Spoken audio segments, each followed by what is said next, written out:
감리교 창시자인 존 웨슬리가 어렸을 때 집에서 화재 사건이 일어났습니다. 놀란 가정부는 어린아이들을 끌어안고 정신없이 뛰쳐나왔습니다. 그런데 5살이었던 존 웨슬리만 따라 나오지 못하고 2층 창가에서 살려달라고 소리쳤습니다. 밖에서 이 광경을 보고 있던 한 사람이 재빨리 친구의 어깨를 타고 올라서더니 창문 안으로 팔을 뻗어 존 웨슬리를 무사히 끌어냈습니다. 그러자 곧바로 지붕이 무너져 내렸습니다. 이 경험은 어린 존 웨슬리의 뇌리 속에 깊이 새겨졌습니다. 그는 이 경험이 20대 초반까지 자신에게 가장 강한 인상을 남긴 일이었다고 했습니다. 어머니 수잔나는 존 웨슬리를 불에서 꺼낸 그슬린 나무와 같다고 했습니다. 존 웨슬리는 회심 이후 영적으로도 자신이 불에서 꺼낸 그슬린 나무라고 생각했습니다. 우리는 기독교 역사에서 불에서 꺼낸 그슬린 나무와 같았던 한 사람을 통해서 하나님이 얼마나 큰 일을 하셨는지 잘 알고 있습니다. 우리도 자신의 초라한 모습을 보면서 불에서 꺼낸 그슬린 나무와 같다는 생각을 할 때가 있습니다. 사탄은 이런 우리의 모습을 지적하며 비웃고 조롱합니다.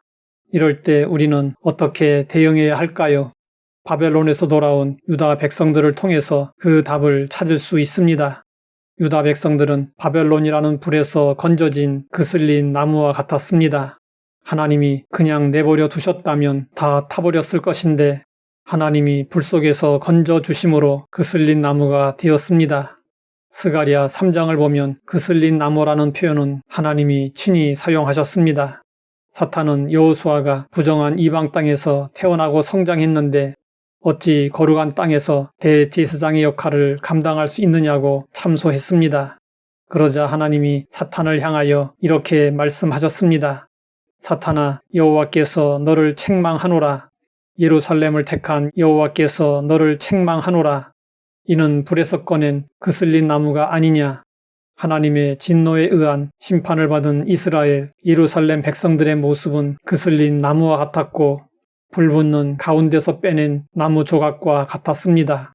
그슬린 나무는 쓸모가 없습니다. 그러나 하나님은 권능으로 그 나무를 사용하셔서 일하시는 분이십니다.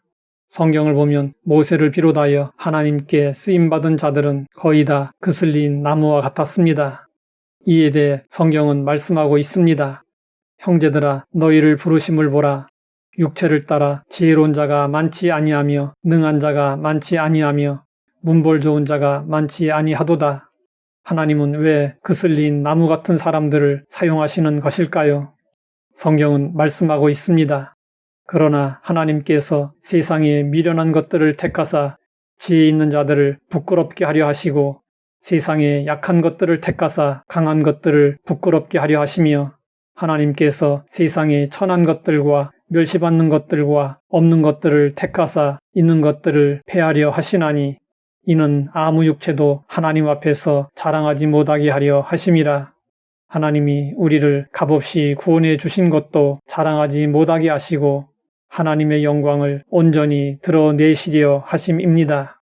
대제사장 여호수아를 그슬린 나무라고 말씀하신 하나님은 여호수아를 위해 무슨 일을 하셨을까요? 하나님은 여호수아에게 말씀하셨습니다. 내가 내 죄악을 제거하여 버렸으니 내게 아름다운 옷을 입히리라. 사탄이 여호수아를 대적한 이유는 대제사장 여호수아가 더러운 옷을 입고 있었기 때문이었습니다. 더러운 옷은 자기 행위를 상징합니다. 이것은 대제사장 여호수아만의 이야기가 아닙니다. 우리 자신의 행위로만 보면 누구나 다 더러운 옷을 입고 있어서 바로 우리의 이야기입니다. 하나님은 자기 앞에 선 자들에게 그 더러운 옷을 벗기라 명령하셨습니다. 하나님은 더러운 옷을 벗기실 뿐 아니라 아름다운 옷까지 입혀주셨습니다. 그러면 하나님이 입혀주신 아름다운 옷은 어떻게 마련되었을까요? 아담과 하와가 죄를 짓고 무화과 나무 잎으로 만든 옷을 입고 있자 그 옷을 벗기시고 가죽옷을 지어 입혀주셨습니다. 이 가죽옷이 아름다운 옷입니다. 아름다운 옷은 어린 양 예수님이 피를 흘리심으로 만들어진 옷입니다. 이것이 스가랴 3장에 등장하는 그리스도의 구속 사역입니다. 하나님은 우리가 믿음으로 겸손히 성령님의 인도를 따르면 우리를 불 속에서 건지시고 예수님의 보혈로 만드신 아름다운 새 옷을 입히시고 그슬린 나무와 같은 우리를 통해서 능력으로 역사하십니다. 하나님 아버지, 우리를 불 속에서 구원하여 주심을 감사합니다. 보혈로 만들어진 아름다운 옷을 입고 쓰임받는 그슬린 나무 되게 하옵소서. 예수님의 이름으로 기도드립니다.